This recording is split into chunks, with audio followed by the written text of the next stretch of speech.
I'm Dr. Vivek Verma, and I'm Orthopaedic Oncologist at Max Hospital in Delhi, NCR.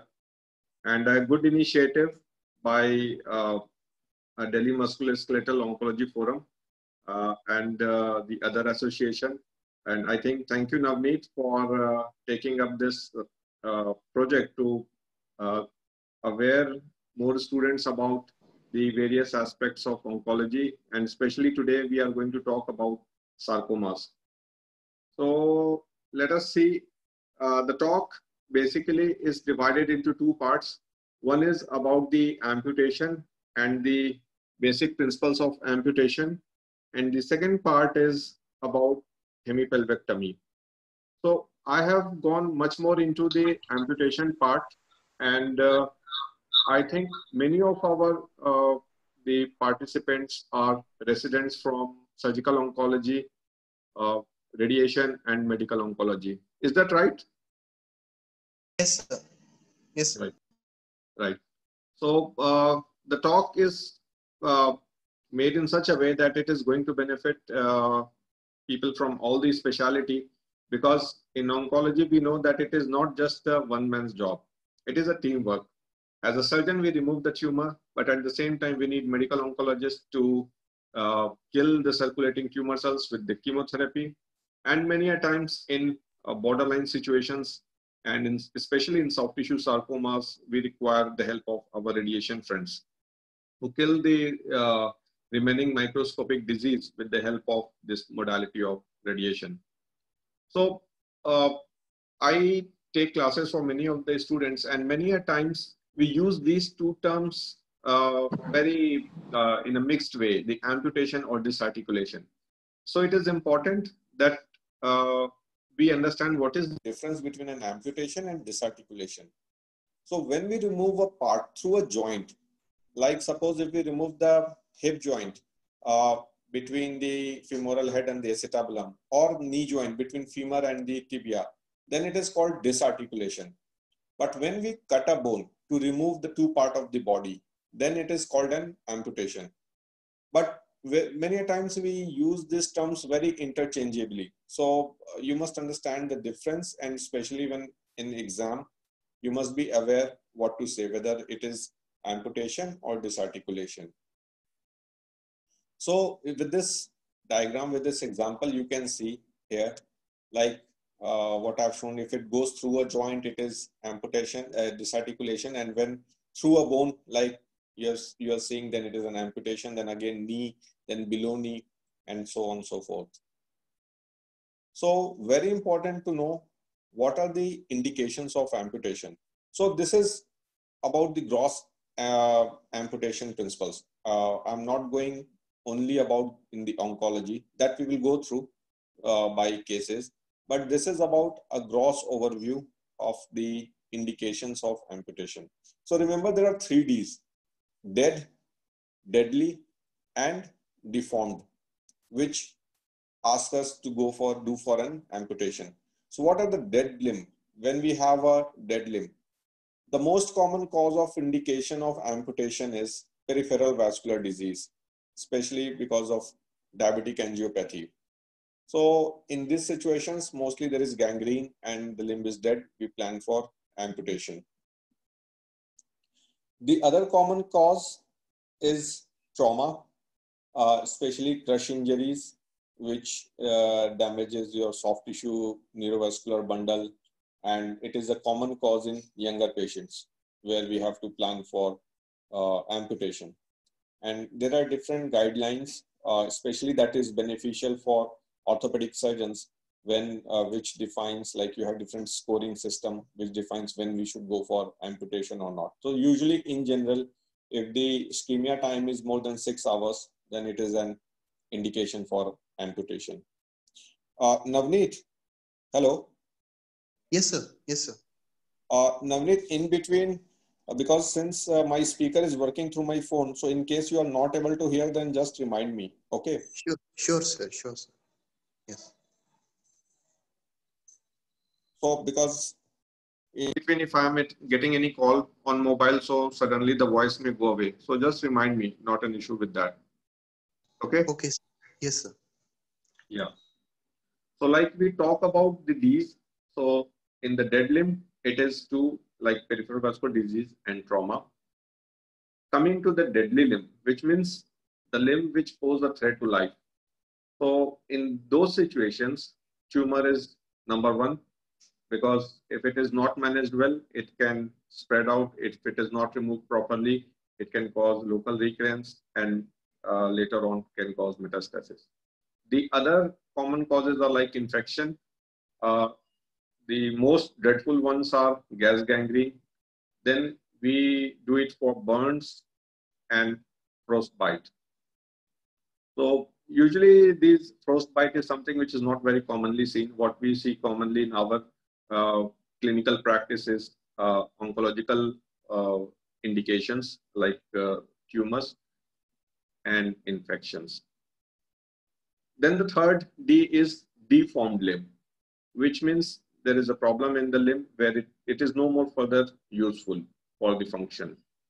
So the neuropathic joints are the most common cause, which commonly occurs due to multiple neuropathic disorders like syringomyelia, or we have diabetic neuropathy or any other neuropathy. So usually these limbs have non-healing ulcers, they have instability, and usually they do not tend to do well, even if you fuse them and they have to go for amputation. But we must remember, especially sometimes in the examination, it might be asked that what is the first option? So always go for more conservative treatment rather than telling a neuropathic joint an indication for amputation as the first. Then we have congenital deformities, and of course, in a case with multiple surgeries in the past, post-traumatic, where the patient has usually a useless limb, then amputation is justified. So being orthopedic oncologist, why am I talking about amputation, where I should be talking more about limb salvage surgery? So we know in the current scenario, in more than 90% of the cases, we can do a limb salvage surgery. But in some situations, in 5 to 10% of the cases, amputation we have to do. So many a times we take amputation as a very casual approach. And what I have seen in my practice in orthopedics, when I was doing that 13 years back, that amputation was something which was left over for the juniors. Like, okay, you can do that. So I think that was probably something which was acceptable in very crushed injuries. But amputation as such is a very important procedure. Why I'm saying so? And it has to be done very diligently. Because we know that once we are doing amputation, there is going to be a loss of function. But once the amputation is done properly, we can save some function. And so it is very important that we understand the principles of amputation, because it is a traumatic stress. It is a psychological trauma for the patient. It leads to loss of function. And it is something which is a social stigma as well. Though we have a lot of different prostheses and orthoses nowadays available, so that the patients can even, they climb Everest, they run Olympics, but still that is not something which is possible for majority of our patients. And many a times there are incidences where there is a tumor in the, say, lower limb, in the foot, or sometimes in the hand, where a more radical type of amputation is done just casually. They go for below knee amputations, or they go for below elbow amputations for sarcomas in the hand. So today I've taken some cases to explain why this amputation is a very important step, and why as an oncologist we should be aware of all the principles of amputation. So when we talk about limb salvage, this is also important. When you think of amputation in oncological cases, in subbone sarcomas or soft tissue sarcomas, so this is something called a 3-strike rule. So normally, if we know, if there is a sarcoma, if there is sarcoma involving the bone, so first it involves the bone, and then once it comes out, it involves the surrounding structures, say nerves or the vessels.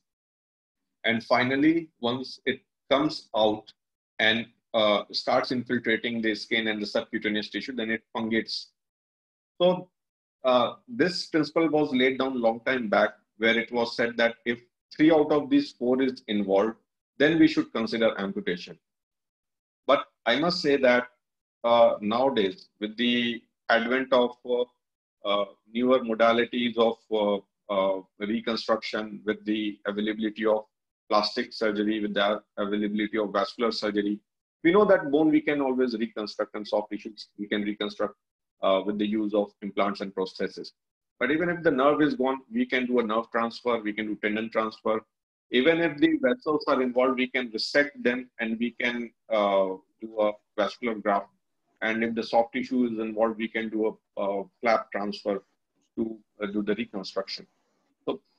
So this rule basically implies that if you cannot reconstruct because of 3 out of these 4 things, then you may have to go for amputation. But I would say that this is not a principle now. This is not a law because of the advances, we are able to do limb salvage in majority of these cases. But yes, I want to just emphasize on certain other factors as well that leads to amputation in such cases. So one of the common causes a wrongly placed biopsy or a previous surgery, which are something which is an iatrogenic cause. Because the top 4 reasons what we see are inherent to the disease, how it has presented, that cannot be changed. But yes, of course, a wrongly placed biopsy or a contamination from a wrong surgery. Say somebody does a curettage in osteosarcoma, suspecting it to be some benign tumor. And that is usually done if the proper principles of surgical approach is not followed. And I'm sure it must have been covered in previous lectures of limb salvage surgery, that before diagnosing, before planning a management, we have to follow a certain protocol. First, diagnose the disease with the clinical examination, with your radiological workup, with the biopsy. And once all these fit together, then you accordingly plan your treatment. If it is a sarcoma, go for if it is a malignant disease, go for staging workup with PET scan or CT thorax bone scan, whatever is there, depending upon that histology, where you understand where does this tumor spread out. And then the third comes your treatment aspect. And then you have to sequence your treatment planning.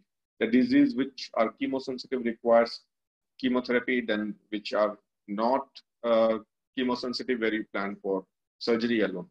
So what I want to emphasize is that as an oncologist, whether you're medical, radiation, or surgical, we need to follow these principles and adhere to the principles.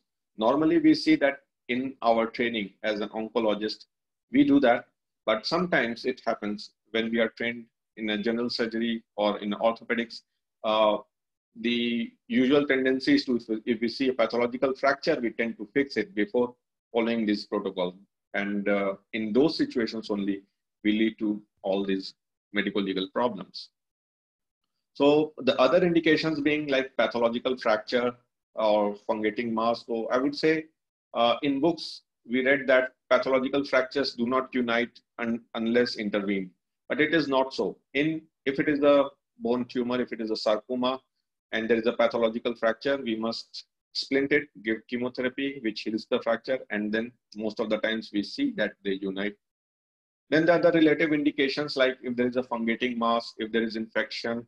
These are relative indications for amputations, especially if multiple compartments are involved and it is not possible to reconstruct. The last part, I have written pediatric patients. So some people might think, why in pediatric patients limb salvage is contraindicated. So this is just old time rule where they used to say that in pediatric patients where you cannot reconstruct, you plan for amputation. But it is not valid nowadays so much, because we have different other modalities of reconstruction in pediatric patients. Especially we have got these expandable prostheses. Nowadays we are moving more towards biological type of reconstructions, where we can sterilize the bone and reimplant it with the use of various modalities. We can do ECRT, that is extracorporeal radiotherapy. We can do pedicle sterilization with liquid nitrogen. So there are different modalities how we can do limb salvage in pediatric patients.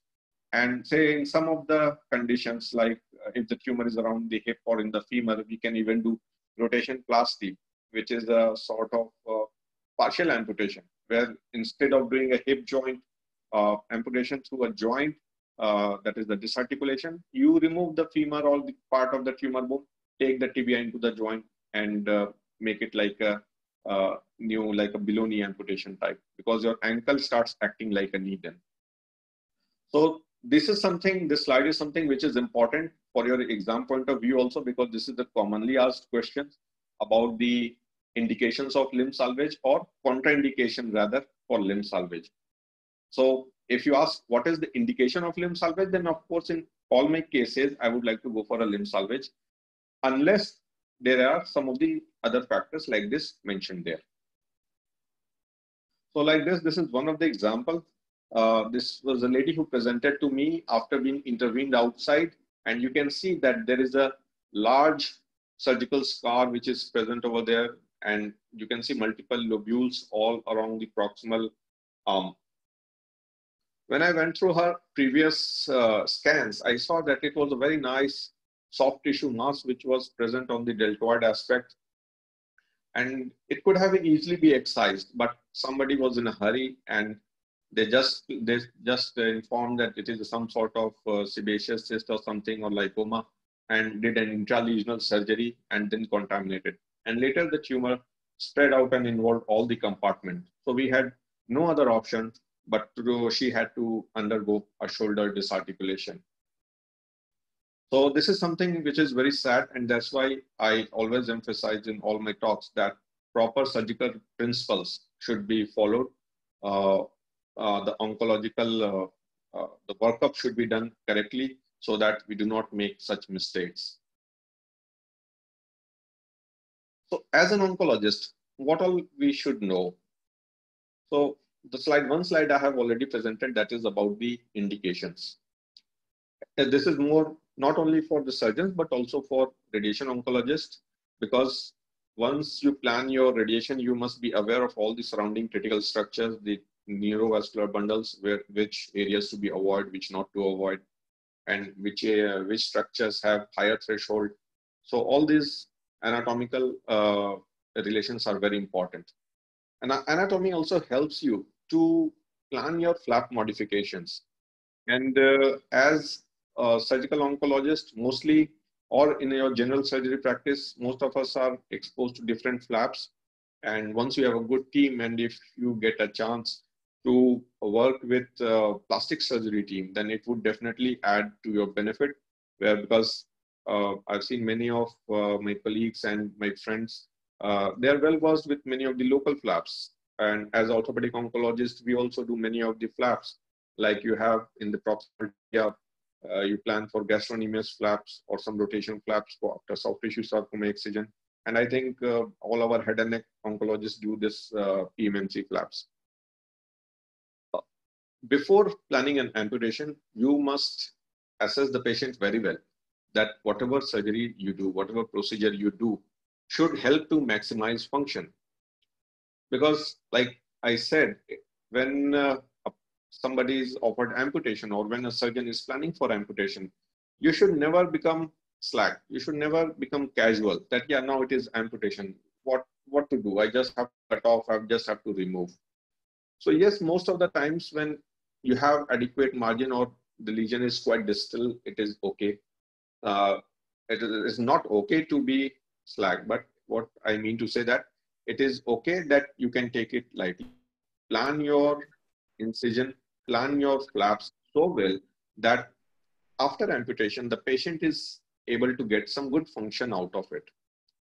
What I mean, suppose if there is the involvement of proximal humerus up to metaphysis or something, and if you can get a margin and you can preserve a small part, even a small part of the bone proximally, then we should try do an attempt at that.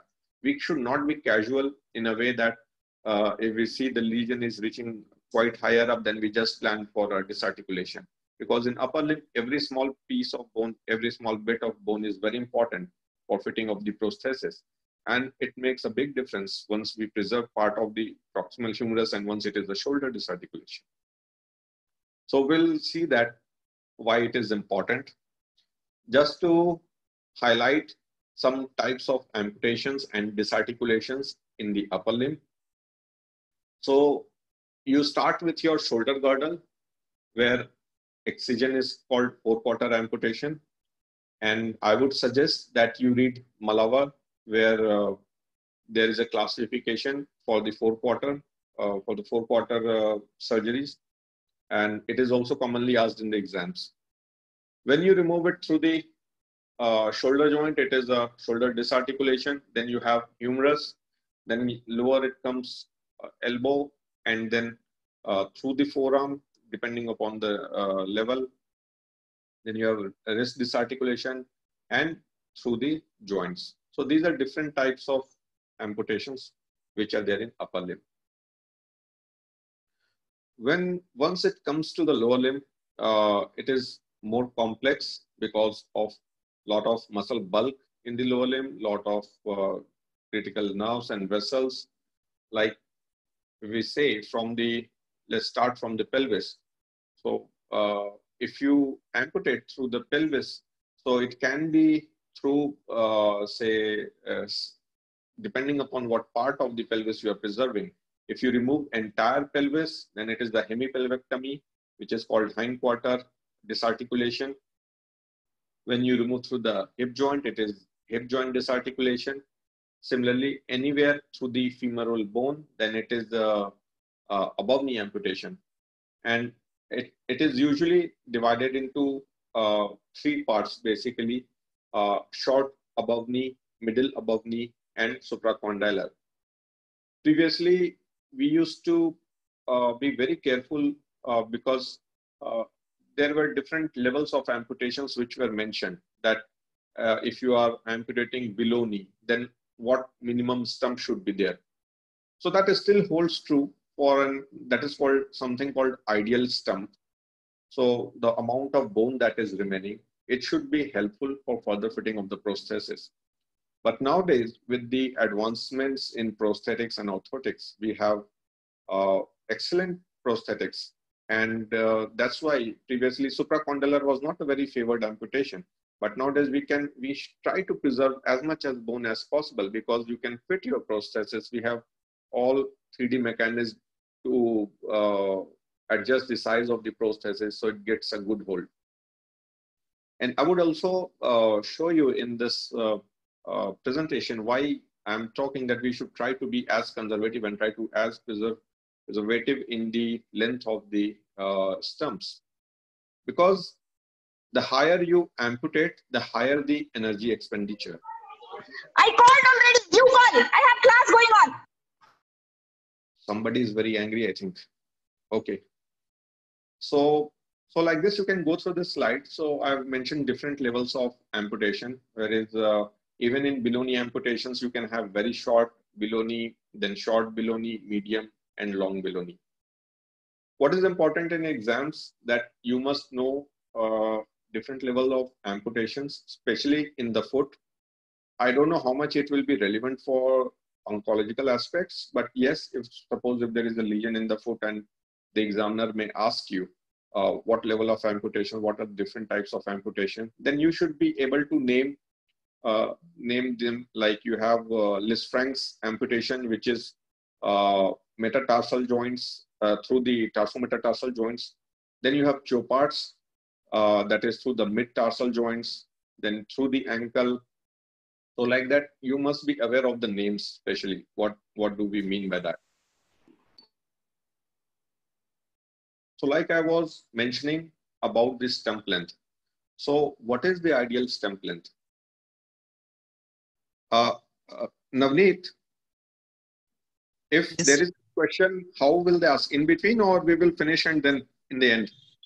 It's your choice how you take the question, sir, because there is already a question in the chat box. So if you want, you can take it now or maybe at the end, as you wish, sir. Okay. So I think once we finish this amputation, then we will take on the questions. That will be great. So people can keep writing the questions and then we'll take them one by one. Sure, okay. Sure. Okay. So like I said about the ideal stump length. So this is also a favorite examiner's question. So what should be the ideal stump length. So rather than telling them a number, you should say, sir, nowadays there is nothing like an ideal stump length, because we have a good prosthesis fitting available for even very small pieces of the bone. The principle asking behind it was, like previously when the amputation involved a very short below knee, then the fitting would be difficult in those situations. So the dictum was that it's better to do a knee disarticulation or go higher up so that the prosthesis fits well. But nowadays, with the advent of all these good quality prosthesis, any stump length can be fitted well. But still, for traditional point of view, the stump length, I'll just show you, which I'll just tell you. What is the principle behind it for when we talk about preserving good length? So why we preserve the maximum length is that we get good functional outcomes with the help of prosthesis. But at the same time, we must be aware that it should not be involving more complications and risk later on. Like say peripheral vascular disease. Patient has atherosclerosis and stenosis of the vessels due to diabetes or some other reason. And if you plan, then there is a gangrene in the foot. So if you plan a very below knee type of amputation, you know that there is a vascular involvement. It may have problems. So it will further lead to complications. So in those situations, you should plan your amputation level in such a way where the vascularity is good, the muscle bulk is good, which has a good vascular supply, and that can be achieved. So what are those levels which is considered ideal traditionally? So when we talk above knee, so it is usually 12 centimeters from the knee joint line. But in some cases, suppose in some injuries there and you're not able to take knee joint as a reference, then they say 18 centimeters from the GT, that is the greater trochanter. When we plan below knee, then it is at 12 to 14 centimeters from the joint line, where you have a good bulk of your gastrocnemius and soleus and easily covers the stump. The vascularity is well maintained. When we talk about above elbow amputations, then they say 20 centimeters from the acromion, or in below, they say 18 centimeters from the acromion tip. But what is important is that in upper limb, we should preserve every bit whatever is possible. And like I was explaining something about the energy consumption, how much is the energy consumption in different amputations. So there is caloric requirement once we do any work, but once there is an amputation and we use the prosthesis for walking, then usually for a long below knee stump, the energy consumption increases by almost 10%. When the standard below knee is there, like I said, 12 to 14 centimeter, then the energy consumption compared to a normal individual is almost 25%. And where does it reflect ultimately? So it leads to increased cardiac output, increased pressure over the heart, and decreases the lifespan. So that's why I was saying that amputation should never be considered in a very casual way. Whenever possible, preserve maximum length to achieve a good function, unless it is going to compromise some risk of complications in future. Like above knee, so that's why you see why going above knee suddenly increases the energy expenditure by almost 65%. And once you do a hip disarticulation, almost double of the energy, 100% of the requirement increases. So very important that we preserve bone as much as possible and try to get the amputation stump as long as possible. So there are certain papers as well on this, which you can go through them in detail. There are multiple papers which have told about the energy expenditures.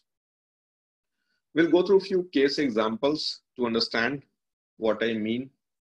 So like this was a young boy and you see multiple lobulated lesions over the foot. So this was a case of giant cell tumor of the toe, of the great toe. And he presented to me with this situation with the recurrence. Already he was operated with a bone grafting around 9 months back, but the tumor recurred. So I advised him, yes, probably in this stage, we can plan for a revision curettage and we can do a plastic surgery to preserve the toe. But he again defaulted during Corona times. And then he presented to me with this situation. So within almost, I think, 6 to 8 weeks, the mass fungated out. So this also, and we have to see that as an oncologist, once you come into practice, you will see that these things keeps happening. And I don't know how we change it, but I think the most important thing that we need to do is to create awareness in the society. That especially as well now as well, because say this was a locally aggressive tumor, this was just a giant cell tumor which has fungated, but we are seeing losing the patient's life because of the COVID, the sarcoma, the patients, they default the treatment, they do not come for the treatment, and then it pays up with their life. So what I was saying, that in situation where it was an easily salvageable case, when he presented like this, then we had to plan for an amputation. And there is something called ray amputation, which means you remove the ray. What you see here is the metatarsal. So we had to excise a little bit of extra metatarsal so that we could cover the skin. And then we used a small skin grafting to cover the entire defect. And this is now the function almost 8 to 9 weeks after surgery. This is another example where you see a lady who has 2 surgical scars, one on the plantar aspect of the foot and other on the dorsal aspect. And this is the MRI. And you can see that she had sarcoma of the foot, of the sole, and she was advised surgery at some other places, and no oncological principles were followed, and somebody went in through both posterior and anterior approach, which is not justified at all. No proper workup was done. And then when she presented to me, already you can see here the bone was involved. So as a dictum, some people just, when they see a lump or a swelling, they jump in for excision. But which are the conditions? Is it wrong or is it right? That is also a very important question. So since it is a forum where we have all the residents and trainees, I would like to say a few words about it, though it is out of context from our current amputation topic. So if there is a lump or a swelling which is more than 3 centimeters, then you should always suspect that there might be a sarcoma. And especially if it is deeply situated, progressively increasing in size. If it is involving any critical structures or it is close to any critical structures, always image it first before planning for a definitive procedure. Especially in this case, no MRI was done, just an ultrasonography was done, and they felt the mass clinically and they just removed from some piecemeal excision of the tumor was done from the sole of the foot, something from the dorsum of the foot. And this led to this complication where the sarcoma, which was just probably small in size, I don't have the images also to predict how it was. But now what we see that it is something which is contaminating both on the dorsum as well as the plantar aspect. And so later on, once the diagnosis came out as sarcoma, then she was advised for a below knee amputation to get a good margin. But here comes the role of our as an oncologist, where you have to see, you have to plan it very well, that how are you going to excise it so that you get a good margin. Because most important aspect of a surgery is to get a good margin. And that can be achieved either with a limb salvage type of surgery or by an amputation. So this is also very important principle, that once you plan your surgery, your margin clearance should be the foremost point. You should always aim to get R0 margin. If you can get it through through a limb salvage, it is well and good. If you get it through amputation, it is well and good. Your reconstruction is always secondary. So in this case, where you can see that almost the plantar aspect was involved, and we could see that you have this talus and the navicular. So we can, I felt that we can have some plantar flap where it can be preserved, and we planned for amputation. So you mark your procedure well, you keep a plantar flap ready. And so this was the scar. We took some margins even along the scar. I marked, usually when you plan such surgeries, and it is a quite radical surgery to plan for amputation, it's better to send it for frozen as well, so that you don't have to go back again or have a close margin for which increases the risk of recurrence.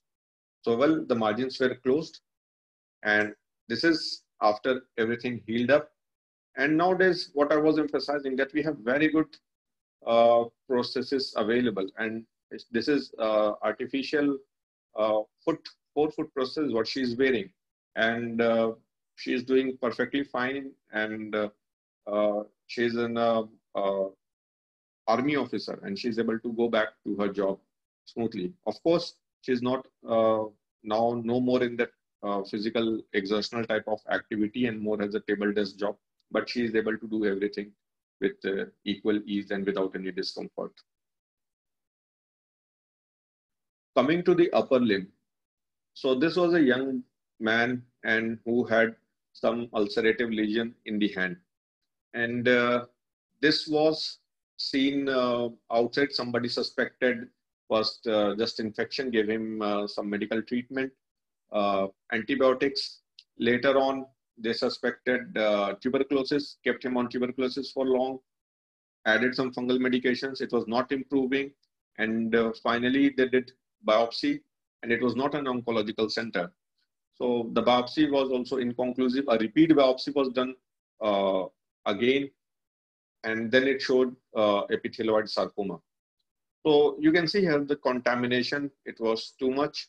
And I don't have his exact images now, which showing full length, but it was almost involving up to the first,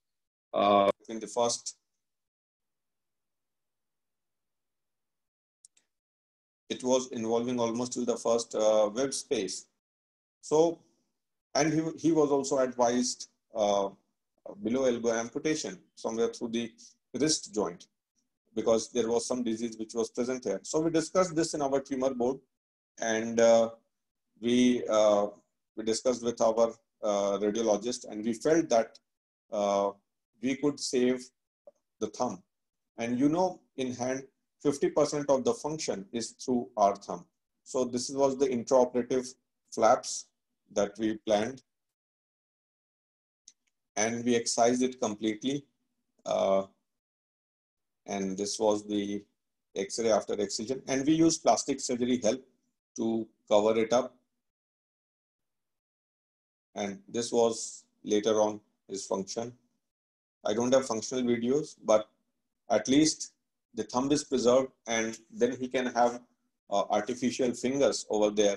At least they will have some cosmetic value, and he can use this thumb for pinching purpose, and it was his dominant hand.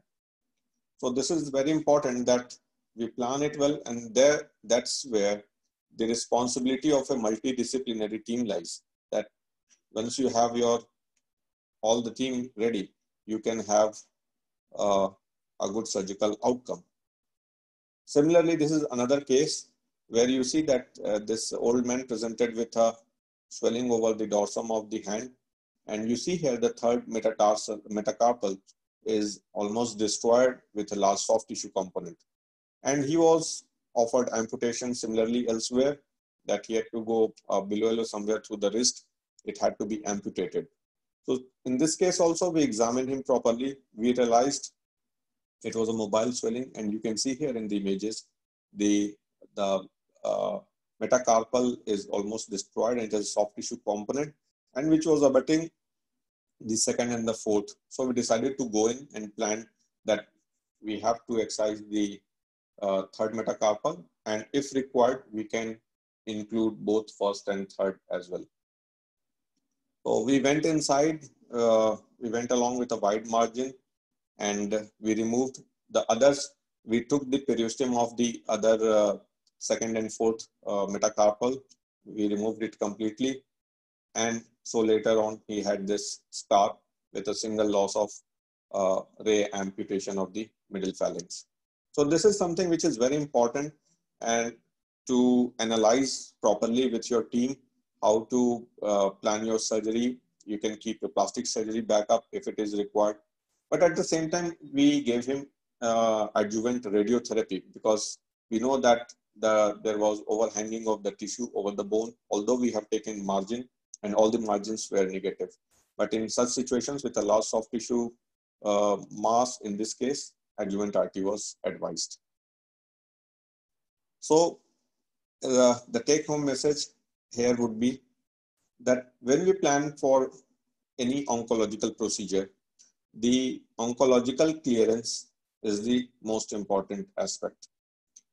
Our reconstruction comes secondary. And like I said, if it can be achieved with limb salvage, we plan for limb salvage.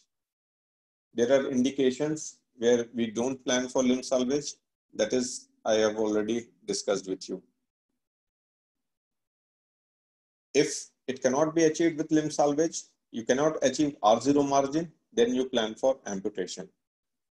See, I'm explaining to you this in black and white, but there are gray zones in between.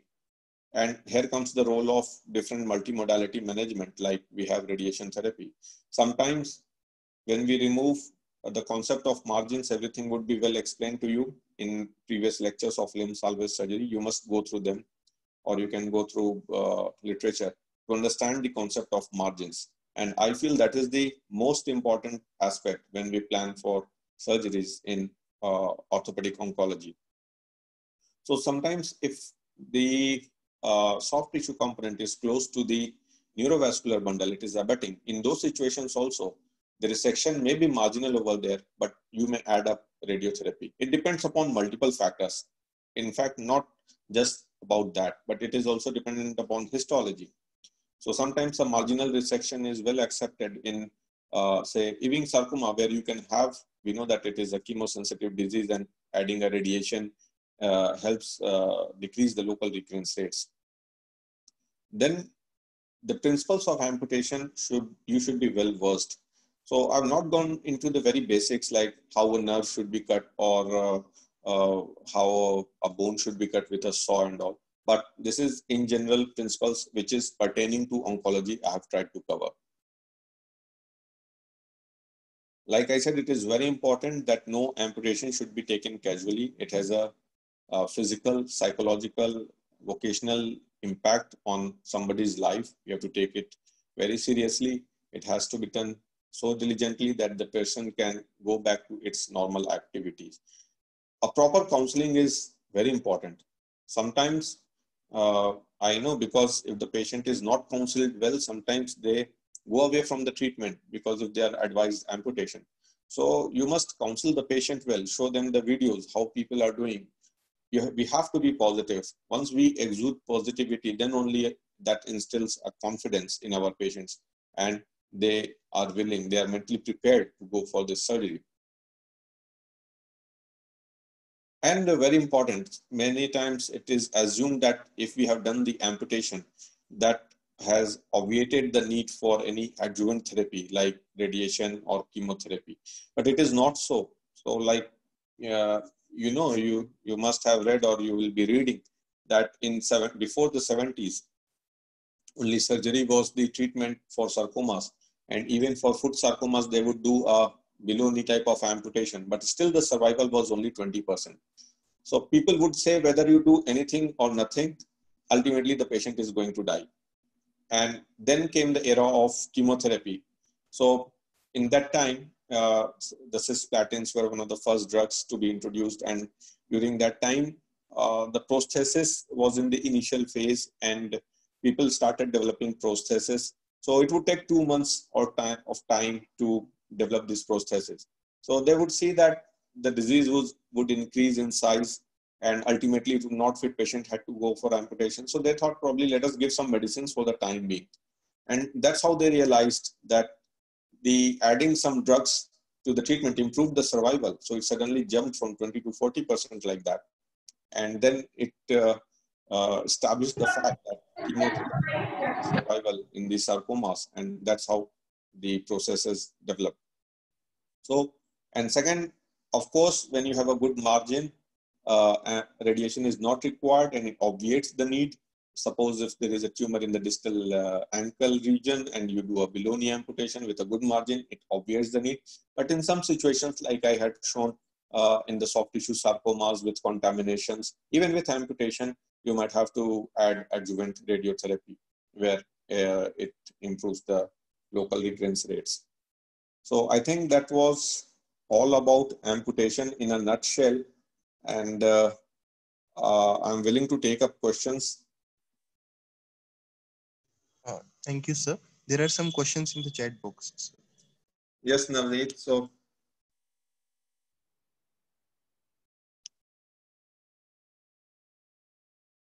I'll just see my chat box where are the questions. In the meantime, you can ask questions, Navneet, if it is you are ever seeing them.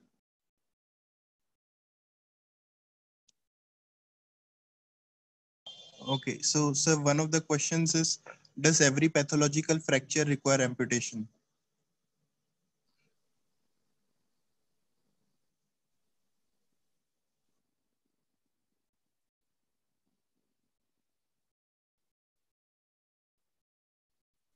Hello.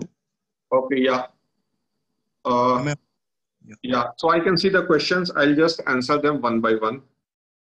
So does every pathological fracture requires amputation? Very interesting question. So like I said, a pathological fracture is not an absolute indication for amputation. It is a relative indication. If there is a pathological fracture, as a surgeon, I see a lot of things. First, what areas are contaminated? We should never hurry. If there is a fracture, we should never hurry. Similarly, in fungating mass, if there is a fungating mass, we should never hurry for amputation. Like, first, let us talk about this fracture thing. So we should always splint it. See what areas has been contaminated. Do a fresh MRI at that point of time. Don't wait that once we give chemotherapy and then we have to plan for a definitive surgery. Then we should plan for then we should do MRI to see, because many of these tumors, like say Ewing sarcoma or osteosarcoma, especially Ewing's, has a large soft tissue component, and we see the contamination at that point of time as there is a fracture. Once we give chemotherapy, it all shrinks. Sometimes it melts. You're not able to see exactly what was the extent of the contamination. Then you have to see, as a surgeon, what are the bony fragments which are piercing the muscles. Because if the fracture is through the tumor zone and it is piercing the muscles, then that muscle is also considered contaminated. And we have to plan during the definitive surgery after chemotherapy. We have to plan surgery with excision of all those sites where the tumor must have contaminated. Another important aspect is to see for neurovascular bundle, whether that was involved or not by the fracture contamination, fracture hematoma. So you assess them during the time of fracture, you splint the limb, start chemotherapy, and then if there is a good response, you see that you can remove the entire contamination with a margin, with a good margin, then you can plan for limb salvage surgery. Of course, there is some risk of local recurrence because there may be microscopic disease, residual disease around, which is probably not visible, not seen, increases at the risk. But you have to counsel the patient very well that this is the situation and this is what you are planning to do. Okay. So from Shraddha, there is a question. Can such cases be treated by brachytherapy? So which cases, Shraddha, if you are there, can you just have which cases by brachytherapy? So any soft tissue case which I was presenting?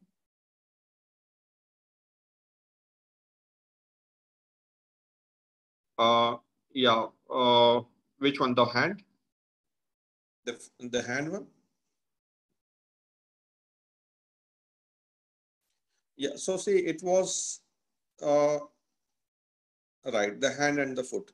So see, brachytherapy involves some principles where I think whenever we plan excision of a soft tissue sarcoma, we uh, we tend to use brachytherapy in those situations. The only condition which precludes whether it is feasible or not, for many reasons, like we know, the effect of brachytherapy would be best if the the contour of wires and the radiation all around includes all the areas. And in all these situations where we have planned for excision, it was not possible, especially in the hand where I had to remove 4 fingers, 4 digits. In those situations, I could not have used brachytherapy because most important is R0 margin. So I have to excise it. It is never that, yeah. So one concept more I want to emphasize amongst residents. Many a times you will see the patients who have been excised surgically, who have microscopic, say microscopy is okay, but sometimes they have marginal involvement, positive margin at the base or something. And they come just, please treat it with radiation therapy. Is it okay? So it is not acceptable. In soft tissue sarcomas, if margin is positive, then the principle is to excise it and then you have to add adjuvant radiotherapy. So that is something which has to be very important. Right. The role of physical medicine rehabilitation department. Of course, very important. Like I'm repeating it again that currently the treatment is not a single department managed. It is a multidisciplinary approach. The tumor boards that we have, of course, in all the margin positive cases, we have to go for re-excision if it can be improved. In some situations where you cannot improve, then you have to counsel the patient whether they want to go for amputation. If you can, if that can improve your margin, if not, then you have to plan for radiation without excision. But wherever you can improve the margins, you should always resect a margin positive case. That is very important. Coming to the second part, the role of physical medical rehabilitation is that, like I said, we have to start planning from the beginning. When we see the patient for the first time, we have to plan everything. The tumor board, what we say, the multidisciplinary team. The first part that involves is your orthopedic oncologist, your medical oncologist, radiation oncologist. Prior to that, you have your radiologist, the friend who helps us identify what is the diagnosis. Then you have our musculoskeletal pathologist. Most of these sarcomas are notorious as a mimicking clowns. So many a times we are in doubt what it is. Is it which type of tumor? In pathology, many a times we are doubtful. Is it Ewing sarcoma? Is it synovial sarcoma? So it is very important that we take into collaboration every aspect, our clinical history, clinical radiological examination, and combined with our pathological findings, so that we get the correct decision about what is the right diagnosis. Then your treatment part where all these friends help. And after surgery, the physical rehabilitation has a tremendous role in keeping the patient back to normal. And I think onco-rehabilitation, if somebody is trained in onco-rehabilitation, that will be like the best thing you can have in your team. And we are fortunate that we have onco-rehabilitation units here with us, and all the difficult cases are taken care of. Sometimes patient has pain in the amputated part. How do you manage that? Yes, this is also very good. First and foremost, you counsel the patient that whenever we are doing amputation, there is going to be some phantom limb sensation. Few aspects you should take care during the surgery. Like I said, when we are cutting the nerves, you should retract it, cut it with a sharp blade so that it pulls back. In oncology, most of the times, or many of the times, you will be resecting major nerves which are thick. In those situations, you also have to tie them up or clip them so that the vasa nervorum, the blood vessels which accompany the main nerves, should not keep bleeding inside. So that can be a cause of post-operative pain and hematoma as well. After surgery, there is medical management for that. You might have to start the patient on some neuropathic medications like pre-GABA or GABA pain if they are not tolerable to that. Secondly, we know that this phantom limb sensation is because of the registration of the nerve fibers in the brain for a very long time. And the longer the patient has suffered from this pain, the more likely it is to persist longer. So there are different mechanisms to get rid of this. There are many type of trainings. You can ask the patient to stand in front of the mirror, see their limb. So all these things leads to decreased pain sensation. Intraoperatively, even in larger nerve resections, you can add epidural analgesia. Short epidural catheters are there, which are inserted along the nerve, so that reduces this pain in future. Right. So I think we covered all the topics. And Navneet? Yes, sir. Any more questions are there? No, sir. No more questions. So what I'm thinking, shall we take hemipelvectomy next time? Because it is also a big topic and it has multiple aspects. Otherwise, today, if we finish it, already we are beyond our time. And this topic was broad principles of amputation. So shall we take it some another time, hemipelvectomy? Sure, certainly, sir. It was indeed a very nice class and explained in a very simplified manner such a complex topic. And we are really thankful to you, sir, for that. And we look forward for the next class. Okay, you all are most welcome. And in fact, I'm also very interested in all these teaching programs. And then we take hemipelvectomy. Let me know if next Wednesday. Otherwise, if somebody else is taking, we can plan it. We can schedule it anytime next time. And it is a very important and very interesting topic of hemipelvectomy. So many different options are there.